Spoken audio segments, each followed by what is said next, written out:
Fever, 1793, by Laurie Halse. Chapter 17, September 24th, 1793. I cannot anticipate nor limit the period when the devastation and horror too long experienced in this miserable place will have an end. Letter of John Walsh, Clerk, Philadelphia, 1793. By the time we reached the coffee house, it was midday. An ugly yellow scrap from a ripped bodice was still tied to the handle of the front door, which was open. I jumped out of the wagon before it had stopped moving. I leapt up the steps and burst through the doorway. "Grandfather, hurry!" The front door was a jumble. Tables and chairs lay helter-skelter. The clock was missing from the mantel. The pewter candle holders were nowhere to be found. King George's bird cage lay on the floor in pieces as if smashed by a heavy boot. Grandfather hadn't seen the foul-mouthed parrot in days. Had he come home and flown off again? The destruction in the kitchen was greater. Broken pottery covered the floor. The doors to the pantry stood open, and Eliza's crocks of preserves, the sugar cone, and her spice cabinet were missing. The coffee and tea canisters lay on their sides empty. The dried meat, beans, and onions that usually hung from the ceiling had vanished. Even the kitchen table was overturned. Something crunched behind me. I whirled around, but it was only Grandfather picking his way across the broken plates. "What happened here?" he asked quietly. His eyes moved over the mess, but it did not look like he could make sense of it. "I was just here a few days ago. I locked the door, Mattie, I'm sure." His voice was on the edge of trembling. I picked up pieces of broken glass. "Don't fret," I said. "Someone broke in the window." "You locked the door, Grandfather. It's not your fault." "Did they take anything from upstairs?" My heart thudded against my stays. Before Grandfather could say another word, I had lifted my skirts and raced up the staircase. The second floor looked as I had left it, except that Mother was missing. The powerful stench of sickness lingered. I opened the window and shutters to bring in fresh air, then crossed the hall. My bed was still in Grandfather's chamber. I glanced in to make sure everything was in its place. The room still held his presence. His books on the nightstand with an old pipe, a painting of Grandmother hung over the bed, with a picture of the farm where he grew up beside it. Whoever destroyed the first floor hadn't bothered coming up here. I went downstairs to rejoin Grandfather. The clothes press at the bottom of the stairs was untouched, the bed linens and tablecloths stacked in it as neatly as if Mother had set them there a moment ago. I lingered in front of it. It was almost possible to forget everything if I focused on the scent of lavender and clean cotton and the beeswax that made the wood glow. Grandfather was picking through the broken chairs in the front room, trying to salvage something to sit on. I opened all the windows and propped open the doors. There wasn't a breath of air to be had. The room still had the faint smell of coffee and tobacco smoke, but the dust coated the furniture and the floor. Spiderwebs hung in the corners of the room. It felt like I had been gone a lifetime. "Have a seat, girl," Grandfather instructed. "You're still weak." "Only if you sit as well," I said. "Your face is as red as an overripe cherry." I did not mention how hard he was breathing. We moved 2 chairs to the door where the air was a mite cooler. He massaged his left arm. "Old battle wound," he said when he noticed my concern. "This arm goes pins and needles from time to time. The heat doesn't help any, nor this commotion." He was still breathing hard, but his eyes had lost that glazed look they had in the kitchen. He needed a good night's sleep in his own bed, I decided. "Right. When you were here a few days ago, everything was in order and locked up tight.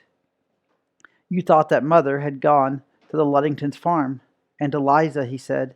"She would have asked Eliza to join her." "Eliza wouldn't go. She has family here and would have wanted to help. You know Eliza would never run from trouble." He nodded his head. "Whoever came here didn't go above stairs," I continued. "Maybe they saw the fever rag and thought there was still an invalid in the house." "It didn't stop them from destroying everything they touched," he said. "Was anything else stolen?" "Food. They took every scrap of food in the kitchen, and even I froze, the strong box." I fumbled with the thread of the hollow stair, then threw it to the side and lifted out the metal box. I opened the lid. It was still there, pence and shillings. Thank heaven for that. I returned the box to its hiding place. It could be worse, I thought. The house is still standing. We're alive. Mother and Eliza must be somewhere safe. I had to believe that. The fever would soon be over and our lives would return to normal. I just had to stay clever and strong and find something to eat. A tear surprised me by rolling down my cheek. "None of that, Mattie girl," I whispered to myself as I scrubbed the tear away. "This is not the time to be childish." A familiar yowl came from the back door. Silas waited at the threshold, unwilling to risk his paws on the messy floor. I carried him to Grandfather. "Here's a friendly face," I said as I held the cat close. "He seems healthy enough." I scratched between his ears. Silas rubbed his face in my hair. "Why didn't you scare those intruders away?" "They probably fed the beast a bite of ham, and he showed them the way to Eliza's goodies," said Grandfather.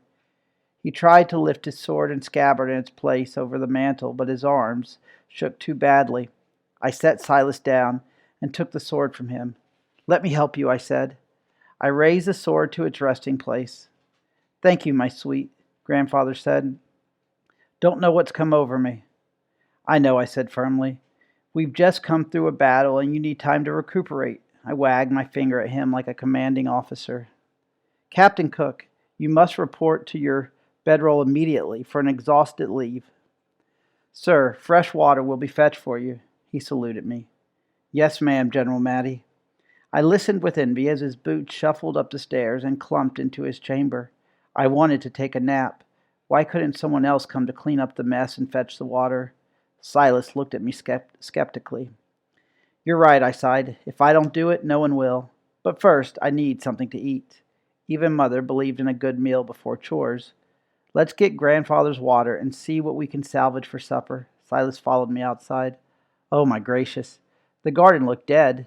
Insects had devoured most of the leaves and vegetables, leaving behind skeletons of stems and branches. Weeds had exploded between the neat rows. All those weeks of back-breaking work had been for nothing. Hot tears threatened, but my grumbling stomach was more painful. I drew a bucket of water from the well and used the dipper to drink as much as I could hold. I spilled the dipper over the top of my head, shivering as the cold water trickled down my back. I carried the bucket inside and poured a mug for Grandfather. He was already asleep by the time I entered his room. His color was better, and he was snoring like a barn full of plow horses. I set the mug on the floor and tiptoed back downstairs. The ground was baked too hard to use the hoe. I decided to pull up what I could and hope to find something edible overlooked by varmints. A cloud of bugs swarmed around my face every time I touched a withered plant. I weeded the bean patch and found a few hidden string beans for my efforts. The cabbage plants were so infested with worms I couldn't bring myself to look at them. Every few minutes I crawled under the cherry tree for shade and another cool drink of water. Ants covered the cherries that lay on the ground, but I found enough on the tree to settle my stomach. Silas climbed up to a cozy nook between two branches and went to sleep. "I'll not forget all your help, wretched cat," I muttered as I knelt in the squash patch. An hour later, I examined my treasure on the kitchen table. 2 handfuls of green beans, 4 stunted crook-neck squash that had been nibbled by mice, and a few sour cherries. I divided the meal into 2 piles, one for me and one for Grandfather. "Not exactly a banquet, is it?" I asked Silas. Silas jumped on the table and lapped the water in my mug. "Oh, no, you don't," I said as I lifted Silas off the table. "We still have rules, even if Mother isn't here to enforce them. Cats eat on the floor." I poured a bit of water into what was left of a bowl for him. I tasted a green bean, tough as leather, but not as tasty. I suddenly remembered what was missing. I pushed the bean to the side of my mouth and bowed my head. "Thank you, Father, for keeping me alive. Please punish the terrible people who wrecked our home and stole our food." "No, that's not right. They were probably hungry. Punish them a little bit for taking so much. They should have left something behind. And they had no reason to break things. Deal with them as you see fit. Please take care of Mother and Eliza and Grandfather." I sat in silence for a moment. "And Nathaniel."